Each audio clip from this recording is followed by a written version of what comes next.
उत्तर प्रदेश के सहारनपुर से बड़ी खबर। बता दें, सपा सुप्रीमो एवं पूर्व मुख्यमंत्री अखिलेश यादव ने केंद्र सरकार पर निशाना साधते हुए कहा कि भारत अपने कार्यकुशलता के बल पर अपनी ताकत बनाए हुए है, लेकिन केंद्र सरकार की गलत विदेश नीति के कारण आज हमारे देश को शर्मसार होना पड़ रहा है। सपा सुप्रीमो अखिलेश यादव आज यहां राष्ट्रीय सचिव चौधरी रुद्र सेन की पुत्री के विवाह समारोह में शामिल होने आए थे। इस दौरान उन्होंने पत्रकारों से अनौपचारिक वार्ता करते हुए केंद्र सरकार की विदेश नीति पर निशाना साधते हुए कहा कि भारत का विश्व में अपना एक महत्व है। उन्होंने बताया कि वह यूके में एक प्रतिनिधिमंडल के साथ गए थे, जिसमें वर्तमान के मंत्री भी शामिल थे। उन्होंने बताया कि इस दौरान वहां के विदेश मंत्री एवं योजना मंत्री ने भारत के लोगों की प्रशंसा करते हुए कहा कि भारत के लोगों ने अपनी ताकत के बल पर अंग्रेजों को नौकरी दी शुरू कर दी है। वहीं कई भारतीय कई मल्टीनेशनल कंपनी के सीईओ तक बने हुए हैं, लेकिन वर्तमान केंद्र सरकार की विदेश नीति के कारण आज भारत को शर्मिंदा होना पड़ रहा है। उन्होंने कहा कि विश्व का सबसे ताकतवर देश आज भारतीयों को बेड़ियां पहनाकर भारतीयों को शर्मसार कर रहा है। उन्होंने इसके लिए केंद्र सरकार की विदेश नीति को जिम्मेदार बताते हुए कहा कि भाजपा सरकार जानबूझकर ऐसा कर रही है ताकि हिंदू मुस्लिम की चर्चा चलती रहे और लोग मूलभूत समस्याओं पर चर्चा न कर सके। उन्होंने कहा कि केंद्र सरकार ने गन्नामूल्य में कोई वृद्धि नहीं की है और साथ ही युवाओं में भी रोजगार नहीं दिया है। सरकार किसानों की आय में वृद्धि करने के दावे करती है, लेकिन वृद्धि कैसे होगी इस पर कोई योजना नहीं बनाई गई है। किसान परेशान है, युवा बेरोजगार है, लेकिन सरकार की नीति क्या है, सरकार इस पर कुछ भी बताने को तैयार नहीं है।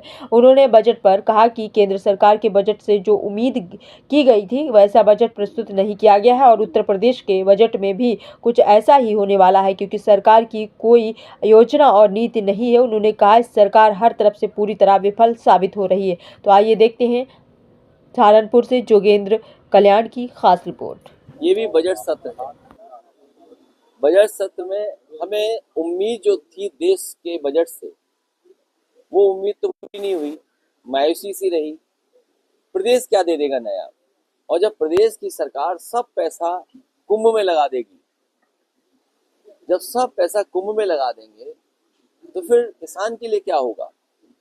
सबसे अर्थव्यवस्था को मजबूत करने के लिए हमारी खेती, किसान और उससे संबंधित अगर योजनाएं बनेंगी और उनकी मदद होगी तो हमारा देश भी खुशहाल होगा। आज बताइए किसान को क्या मिला? क्या गन्ने की कीमत बढ़ गई? क्या उनकी कीटनाशक दवाइयाँ सस्ती हो गई? खाद, डीएपी या और आवश्यकता की चीजें क्या किसान को मिल रही हैं? और ये वही सरकार है जिसने ये कहा कि हम आय दोगुनी कर देंगे। जानवरों से तो खेती बचानी पड़ रही है और कोई स्थान सरकार ने नहीं बताया जहां पर आय दोगुनी हो जाएगी। तो हमारे किसान की हालात क्या है?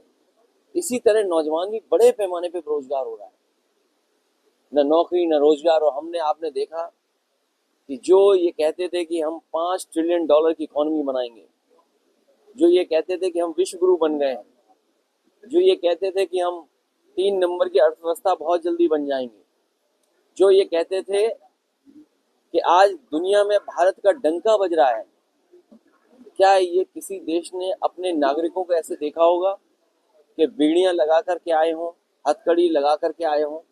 और जो खबरें मिल रही हैं अखबारों के माध्यम से कि कितने घंटों उन्हें वॉशरूम नहीं इस्तेमाल करने दे रहे हैं, जो नौजवान हैं वो बीड़ियां नहीं खोल सकते हैं, जो महिलाएं हैं उनके साथ व्यवहार क्या हुआ है? अगर धार्मिक रूप से हम किसी चीज को अपनाते हैं या वो हमारा पहनावा है तो उससे भी छेड़खानी है, उससे भी पूरा हमारे धर्म के हिसाब से हमें चलने नहीं दिया जा रहा है। दुनिया का सबसे ताकतवर देश जिसको ये सरकार मित्र बोलती थी, क्या उस ताकतवर देश ने हमारे देश के लोगों को अपमानित नहीं किया? क्या अब दुनिया में डंका नहीं बज गया बेड़ियों का और हथकड़ियों का? मैंने सदन में कहा था कि प्रधानमंत्री जी पिछली बार और हीरा लेकर के गए थे, इस बार कम से कम बेड़ियां और हथकड़ी ले जाते या चेन ले जाते, जिससे याद आ जाता सरकार को कि सरकार क्या कर रही है हमारे नागरिकों के साथ व्यवहार। एक तरफ हमारे देश के लोग अपमानित हो रहे हैं और दूसरी तरफ हम पूरा बाजार उन्हें दे रहे हैं। हमारा पूरा बाजार उनके हाथ में है। मैं मोबाइल पे द नॉर्थ फेस देख रहा हूँ, वो भी उन्हीं का है। मोबाइल भी इसमें ज़्यादातर उन्हीं के होंगे, ये तो चीन का दिखाई दे रहा है। तो जब हम मैन्युफैक्चरिंग के लिए अपना ध्यान नहीं देंगे, जो सपना दिखाया है कि हमारा भारत में मेक इन इंडिया होगा, मेक इन इंडिया का जो सपना पूरा नहीं हुआ, उसका परिणाम ये हुआ कि हम बाजार बन के रह गए। सब बाजार में चीजें आई जा रही हैं। तो कभी न कभी कोई न कोई तो सोचेगा कि हमारा देश मजबूत कैसे हो, अर्थव्यवस्था कैसे हमारी अच्छी हो, हमारा किसान कैसे खुशहाल हो, नौजवान के हाथ में नौकरी कैसे हो, रोजगार कैसे हो। लेकिन भारतीय जनता पार्टी जानती है कि लोगों की इमोशन से कैसे खेला जाता है। अभी हाल ही में आपने देखा, प्रचार कर दिया कि 144 वर्ष का बाद ये कुंभ हो रहा है, महाकुंभ, महा आयोजन हो रहा है।